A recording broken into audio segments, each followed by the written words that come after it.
इसी तरह का एक और सवाल है यहाँ पर कि दो स्टेशनों ए और बी के बीच की दूरी 110 किलोमीटर है।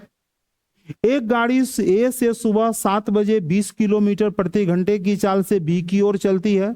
एक दूसरी गाड़ी 8 बजे बी से ए की ओर 25 किलोमीटर प्रति घंटे की चाल से चलती है, तो वे रास्ते में किस समय मिलेंगी? सेम तरह का सवाल है। आइए समय बराबर हम लोग जानते हैं कैसे निकालते हैं। अभी हमने थोड़ा देर पहले कहा कि सबसे पहले टोटल दूरी ले लेना है। दूसरी वाली गाड़ी पहले वाली गाड़ी से कितने देर बाद चलती है, तो यहां देखते हैं पहली वाली गाड़ी चलती है 7 बजे और दूसरी वाली गाड़ी चलती है 8 बजे। तो इस तरह से हम देख रहे हैं कि दूसरी वाली गाड़ी पहले वाली गाड़ी से 1 घंटे बाद चलती है, मगर किस चाल से चलती है? तो 25 की चाल से चलती है।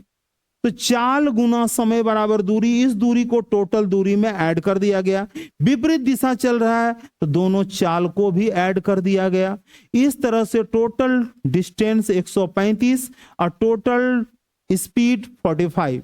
इसको डिवाइड करते हैं तो 3 बार में डिवाइड होता है, तो इस तरह से 3 घंटा लगता है। मगर कितने बजे से मिलने का काम शुरू होता है? तो 7 बजे से। तो 7 बजे में यदि इस 3 घंटे को ऐड कर दिया जाए तो मिलने का समय हमारा निकल रहा है 10 बजे, कि जो कि ऑप्शन ए में दिया गया है। अब यहां हम लोग देख रहे हैं एक क्वेश्चन दिया गया है कि एक व्यक्ति अपनी वास्तविक चाल के 3/4 चाल से चलकर अपने कार्यालय 20 मिनट देर से पहुंचता है, तो वास्तविक चाल से चले तो कार्यालय पहुंचने में उसे कितना समय लगता है? अपनी वास्तविक चाल का 3/4। सबसे पहले एक बात देखना है कि यदि वास्तविक चाल का 3/4, 3/4 की जो वैल्यू होती है वह 1 से कम है, तो 1 से कम, इसका मतलब 1 से कम चाल से चलेगा तो वो देर से पहुंचेगा। यदि वो 4/3 चाल से चलता है जिसकी वैल्यू 1 से अधिक होती है, यदि इस 4/3 चाल की चाल से चला यानी 1 से अधिक है, 1 से अधिक चाल से चलेगा यानी कि वो पहले पहुंचेगा। अब इस तरह की क्वेश्चन को बनाने के लिए हम करेंगे क्या, वो देखिए। सबसे पहले उसने कहा कि वास्तविक चाल का 3/4 यानी अंश में है 3 और हर में है 4।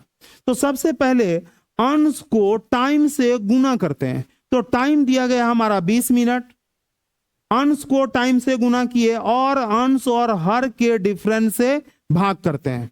अंश और हर का डिफरेंस 3 गुना 20 60, और इसमें 4 में 3 गया 1, 60/1 बराबर 60 मिनट। तो इस तरह से हम देख रहे हैं कि ऑप्शन बी में वो 60 मिनट दिया गया है, यानी कि 60 मिनट में वो चलेगा तो अपने वास्तविक समय पर पहुंचेगा। फिर ऐसा ही एक क्वेश्चन दिया गया है कि एक व्यक्ति अपनी वास्तविक चाल के 6/7 चाल से चलकर एक रेलवे स्टेशन 15 मिनट देर से पहुंचता है, तो वास्तविक चाल से चलने पर उसे कितना समय लगेगा? 6/7। अभी हमने कहा कि इस तरह का क्वेश्चन है कि यदि 1 से कम हो तो वह देर से पहुंचता है, तो वास्तविक चाल से चलने पर लिया गया समय निकालना है, जिसके लिए हमने कहा कि सबसे पहले अंश को टाइम से गुना कर देंगे और अंश और हर के डिफरेंस से इसमें भाग लगा देंगे। तो 6 गुना 15/1 बराबर 90 मिनट। तो वास्तविक चाल से यह दूरी तय करता है तो उसे 90 मिनट लगता है।